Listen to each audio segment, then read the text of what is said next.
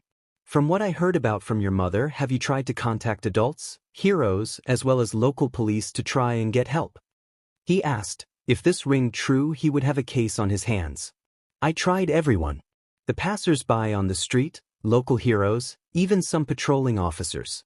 They all ignored me or threatened me with death if I continued to lie to them. I was ignored and left to the wolves. She was right in saying that we tried everyone but your law firm. Izuku said. Truth, okay, that's all, Izuku. I would like to see this evidence that you collected so I can use it to take down the school once and for all. The detective said. You can watch it here. Izuku said, turning on the television as he walked into his room. The detective looked at Inko as she gave him a look that pleaded that he stay there to see it before he watched it at the station. So he sat down and with a cup of coffee he watched the video that spanned over 6 hours of what would amount to torture of a minor for 6 hours in a school that was meant to be safe for all children. He spat his coffee out many times as he watched the video, and he finally had enough when he found the RP scene as he paused the video and turned it off as he moved to the bathroom as he vomited in the toilet as Inko rubbed his back in guilt. How is your son even still alive and able to not commit seppuku? The detective yelled in anger as well as guilt. I don't know, but when he came home yesterday he had a dead look in his eyes. I hate to see him look like that. I stayed by his side as I made sure that he kept his kind nature as well as made sure that he doesn't commit that. I'm not even sure if there is an evil bone in his body. Inko said, chuckling. Your son is one of the strongest kids I have ever met. If he is willing to become a hero, I would completely vouch for him in the future. He said, immediately. Why, you're kind of late on that. He already gave up on that dream when the #1 hero told him that he couldn't.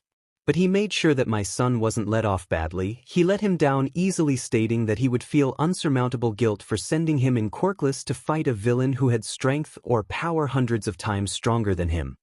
Inko said, looking at the shocked look on the detective, saving his potential ally from his wrath.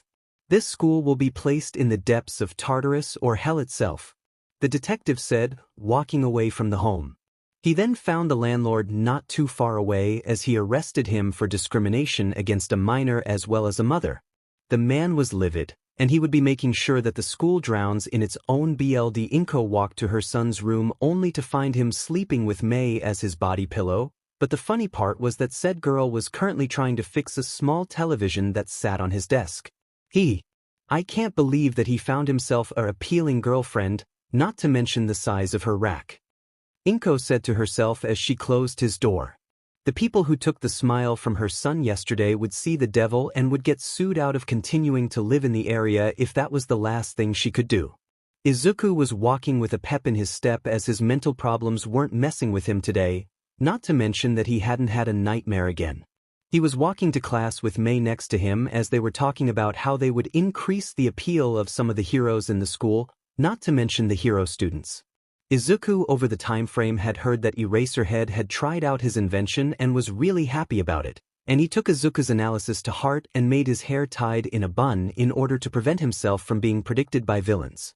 Izuku had even gotten a much better looking body since he had been working with May over the weeks before the school year had started up again.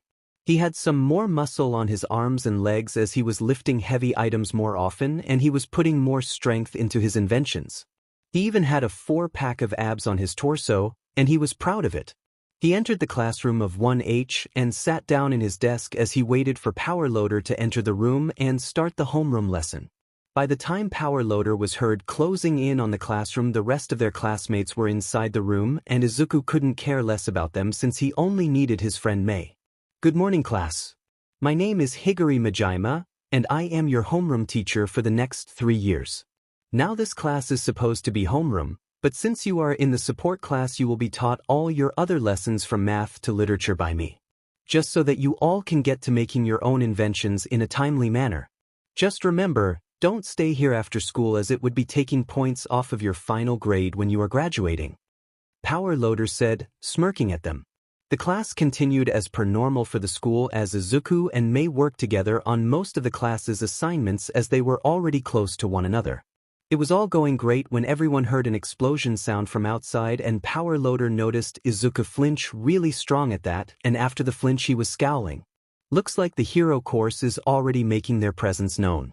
I hope that you all are ready to be making their hero costumes for them. 𝗵𝗃 said, looking at Izuku with worry. After the class was over, Higuri called Izuku over to have a small chat in order to find out why he flinched at the explosion. Why yes, 𝗵𝗃-sensei? Izuku asked, nervous. Don't think that you're in trouble, Midoriya. I just want to see if you're alright. You flinched really badly when you heard that explosion 𝗳𝗵𝗃, Higuri said, before getting cut off from yet another explosion. As he heard another explosion, Higuri watched as Izuku flinched really badly again, and the teacher sighed. Are you deathly afraid of explosions, young Midoriya? Higuri asked, concerned. I'm not afraid of explosions, it's just that I have a bad history with them, Izuku said grimly. Could you tell me how? Higuri asked. My best friend from when I was younger has a quirk that is called explosion. He used to beat me up all the time with it. Izuku said, not even trying to lie to his teacher. I can see that. Have you tried seeking help for that? He asked, concerned. Yes, but nobody until recently had even tried to help me. Izuku said sadly. Don't worry, I won't hurt you for it. I just wanted to make sure to watch out for the said student. I know his name, by the way, since you told me his quirk. Katsuki Bakugo. He went to the same middle school as you as well. This doesn't bode well. What is his personality like? Higuri asked. He is loud, abrasive, cocky, arrogant, not to mention quick to anger. But the worst part about him is that if he finds out that I'm here, he will be fight first, ask questions later. Izuku informed. Higuri was already not liking this student. How did he even get inside this fine establishment anyway? From what Midoriya is saying is that this Bakugo kid is really dangerous and needs to be kept on a tight leash. Higuri thought to himself. Is there anything else that I should know about him? Higuri asked. If he is in the hero course and he sees me in this school, he will immediately try to bully me and oust my quirklessness to everyone present and make them bully me as well. Izuku said, looking at the ground. I see, so he destroyed your chance to talk to other students without even being given a chance to make new friends? Higuri asked, to no one in particular. Yeah, and if he does it here, I don't know if I can handle having another school where I am bullied on a daily basis with him at the head of it. Izuku said. Alright, I will bring this up with Principal Nezu as well as Aizawa-san. If he knows how abrasive his student is, then he will be more fine-tuned to keep him on a leash. Higuri said, allowing Izuku to leave to the workshop.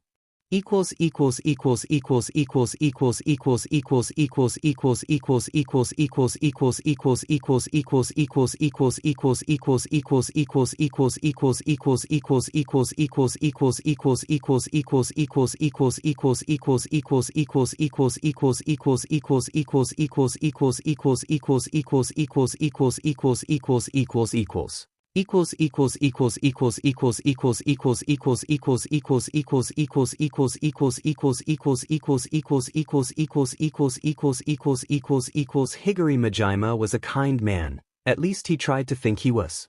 He was in charge of making sure his students were safe in this school, and he would be to think that Izuku would be feeling unsafe in this environment. So he was immediately heading to the principal's office in order to have him call Aizawa here to inform him of the situation at hand. The situation, you may ask, is Bakugo's eventual reaction to Izuku being in the same school as him again, and the boy told him that Bakugo was punch first before asking questions later. Izuku also gave him some information about Bakugo actually not caring that he was being a support hero, and still beat him up for wanting to go to the same school as well.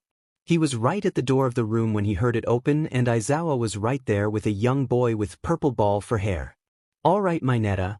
You are to collect your things and get out of the property of this school, Aizawa said, staring at the young boy with anger.